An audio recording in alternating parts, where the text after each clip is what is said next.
What's up, solutionaries? Today we're going to talk about the concept of black people feeling like or expressing that the Second Amendment does not apply to them equally under the law. First and foremost, the Second Amendment is natural law. It's a human right. You know, when you're looking at the Bill of Rights, these are founding documents that created a space for the founding fathers to this nation with their contradictions, because at the same time slavery was happening. You got to look at the contradictions as well as things that we can utilize for ourselves. So again, when those documents were created, these were framing documents that explained these are rights that are natural and given by birth. All right. So that's the first thing. The other thing is, if you think that, guns or firearms or the Second Amendment, you don't have a fair standing in it or things like that, the logic is sound based on how a lot of people, especially in the media, have portrayed that. However, there's a contradiction there as well. One, every single portion of every war in America, black people have had a fair and aggressive standing in it. Okay? Here's a book. It's called Negroes and the Gun. All right? The Black Tradition of Arms. This is a tradition, and I will recommend everybody reads that.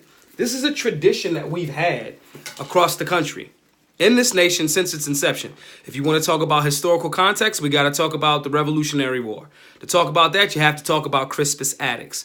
That's somebody you should hop on DuckDuckGo and research, okay? If you want to fast forward a little bit or a lot of it, you got to talk about securing civil rights, okay? This is another book that deals with the historical examples and context that African Americans have had in times of quote-unquote enslavement, fighting for their liberation, all the way up to modern times.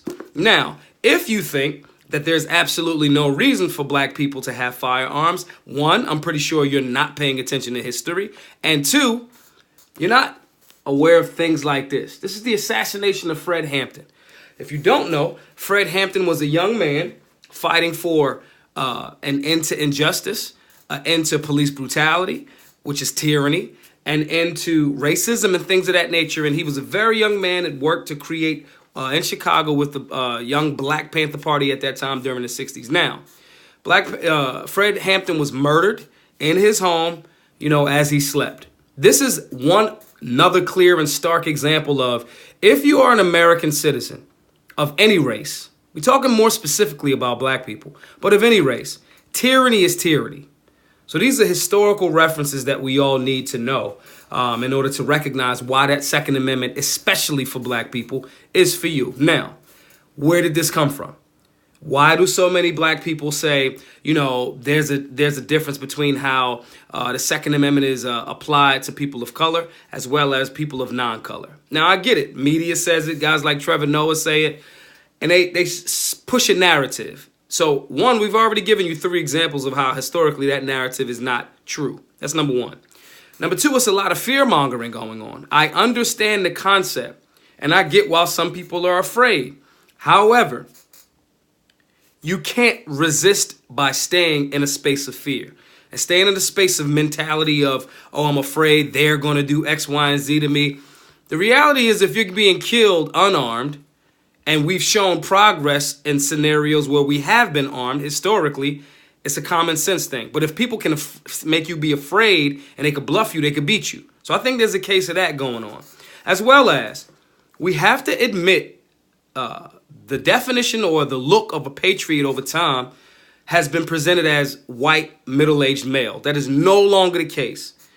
If that has been the case because of perception, because of those same fears and false narratives, the only way you can change that is still being exactly who you are, knowing that you have that human right, as stated in the Second Amendment, to exist and defend your life to the best of your ability, firearms being at presently.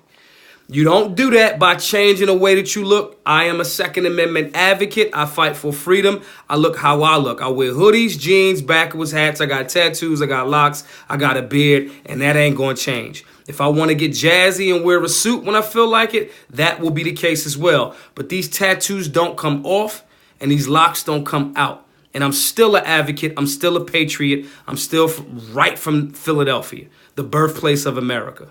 Now, I'm saying that to say this. If we want that needle to change, we got to take historical context. We got to take pop culture context. We got to look at things like Allen Iverson came into the NBA and changed the entire landscape. Fast forward, or rewind before him. Michael Jordan came into the NBA and rearranged the entire landscape by being themselves. The game and the culture of the game changed around them. They didn't come in being somebody else because this is what a basketball player is supposed to look like.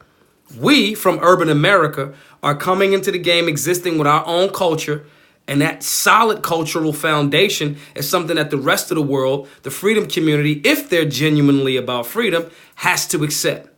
You don't change for the world, you make the world change for you, because there's room for everybody in this Second Amendment fight. All different races, nationalities, cultural backgrounds, demographics. This is what's necessary for us to truly be the land of the free. So, under that concept, you want to make sure that you're still being you. You have a pop culture understanding. You have a culturally relevant understanding. You have a natural and human rights understanding. And you merge all of those things into one concept. If you continue to accept the fear, they will continue to bluff you and they will continue to beat you. But we ain't going out like that. Be safe, be solutionary.